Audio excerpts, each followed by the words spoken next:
Hi అండి, నమస్తే. Savitri cooks స్వాగతం. నేను ఈరోజు మీకు చూపిస్తున్న వంట ఎంతో ఆరోగ్యకరమైన నల్ల. ఈ రెసిపీ గురించి చెప్పే ముందుగా ఒక మాట, నాన్ వెజ్ తినని వాళ్ళు దయచేసి ఈ వీడియో చూడొద్దు.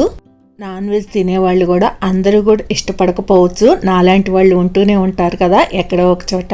కానీ ఇది చాలా ఆరోగ్యకరమైన వంటకం.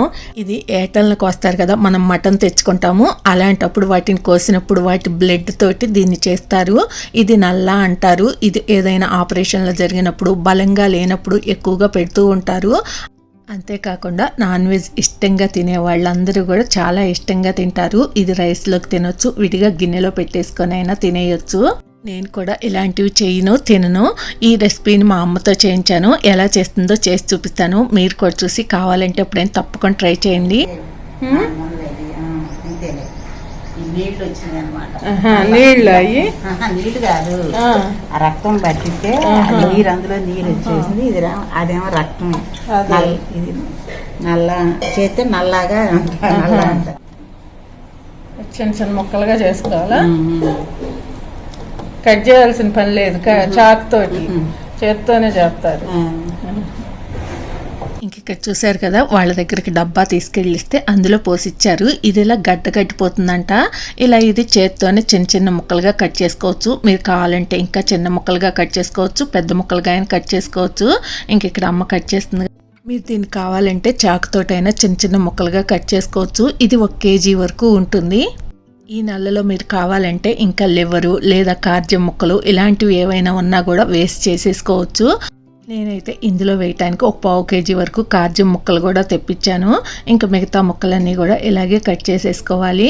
ఇందులోకి ఉల్లిపాయ, పచ్చిమిరపకాయ ఏమీ కూడా మనం వేసుకోవాల్సిన అవసరం లేదు. స్టవ్ వెలిగించి కడాయి పెట్టేసి ఒక 150 గ్రాముల వరకు ఆయిల్ పడుతుంది. దీనికి శనగ నూనె వేసుకోవాలి. 150 గ్రాములు ఉంటుంది కదా. కార్జమా? అది కేజీ అన్నారు కదమ్మా నల్ల. అది కేజీ అన్నారు కదా. అది తూకం తూకం 1/2 కేజీ అంటవా? ఏమో అడుగుతాలి మరి. అదే 2 ఏటలది అయితే కేజీ అవుద్ది అన్నాడు అంటమ్మా. 2 అది. ఇది 1/4 కేజీయా? ఇది 1/4 కేజీ కనిపిస్తుంది. చూసారుగా కార్జం ముక్కలు. మీరు కావాలంటే వాటిని కూడా ఇంకా చిన్న చిన్న ముక్కలుగా కట్ చేసుకోవచ్చు. ఇంక ఇప్పుడు మనకు ఆయిల్ కూడా వేడెక్కింది. ఈ ఆయిల్ వేడెక్కిన తర్వాత ఒక 3 టేబుల్ స్పూన్ల వరకు అల్లం వెల్లుల్లి పేస్ట్ వేసుకోవాలి. అల్లం కానీ వెల్లుల్లిపాయలు కానీ ఏవైనా సరే సమానంగా తీసుకోండి. ఈ అల్లం వెల్లుల్లి పేస్ట్ వేగే వరకు కూడా ఇలా తిప్పుకుంటూ వేయించుకోవాలి. ఇందులో ఒక 1/2 టీ స్పూన్ పసుపు వేసుకోండి. ఈ కూర చేసుకోవటం మాత్రం చాలా త్వరగా అయిపోతుంది, అస్సలు టైమే పట్టదు. ఒక 1/2 గంటలోనే మనకు కూర అంతా కూడా చక్కగా రెడీ అయిపోతుంది.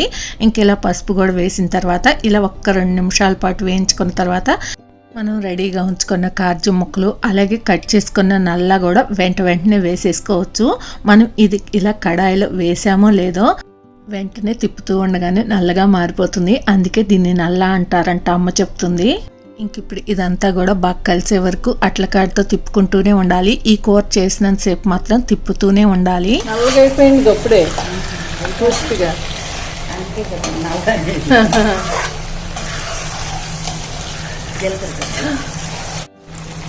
ఇప్పుడు అట్లా మనకు కూర అయినంత సేపు తిప్పుకుంటూ ఉండాల్సింది. 1 టేబుల్ స్పూను జీలకర్ర, షాహీ జీరా పౌడర్. ఈ జీలకర్ర, షాహీ జీరా వేయించి మిక్సీ పట్టుకున్నాం. ఇంక ఇప్పుడు ఇది ఒక 10 నిమిషాలు అయిన తర్వాత ఇప్పుడు రుచికి సరిపడా ఉప్పు వేసుకోవాలి. ఇందులో ఉప్పు కారాలు కూడా కొంచెం తక్కువే వేసుకుంటారు, మరి ఎక్కువైతే వేయరు. అంతా బాగా కలిసే వరకు కలిపేసుకోండి. ఇప్పుడు ఇది ఉడికిందో లేదో మనకు తెలియాలంటే ఒక ముక్క తీసుకొని కట్ చేసి చూసుకోవాలి. ఉడికిపోయిందంటావా? అదే ఉడికినట్టేమో.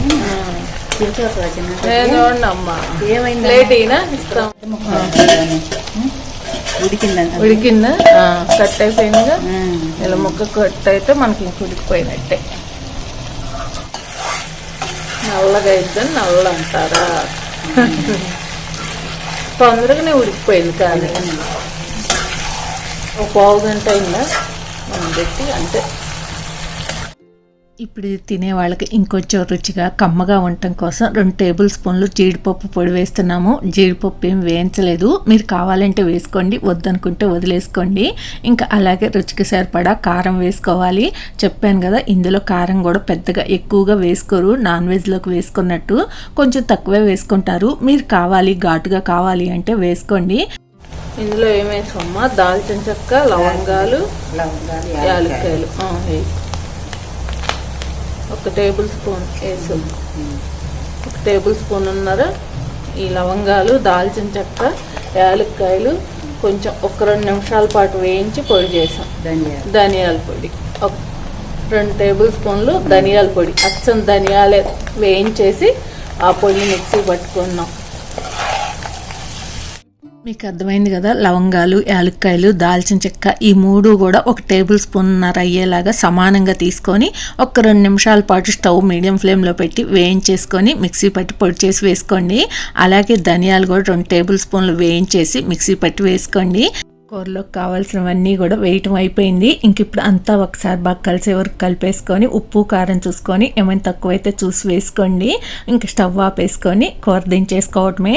అంతే, ఎంతో టేస్టీగా హెల్తీగా తినే వాళ్ళందరికీ నచ్చేలాగా నల్ల రెడీ అయిపోయింది.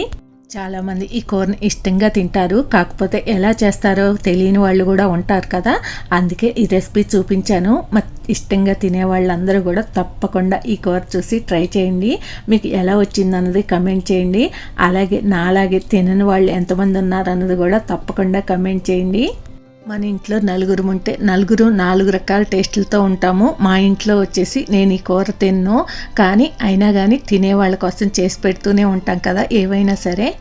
మనకు నచ్చిందని అందరికీ నచ్చాలని లేదు, మనకు నచ్చలేదని అందరికీ నచ్చకూడదని లేదు. ఇంకా ఇష్టంగా తినే వాళ్ళ కోసం ఈ రెసిపీ చూపించాను. తినని వాళ్ళు మాత్రం ఏమీ అనుకోవద్దు. మరి మీకు ఈ వీడియో నచ్చితే ప్లీజ్ లైక్ చేయండి, ఫ్రెండ్స్కి షేర్ చేయండి. కొత్త వాళ్ళు ఎవరైనా చూస్తుంటే సబ్స్క్రైబ్ చేసుకోండి. Thank you for watching. Bye bye.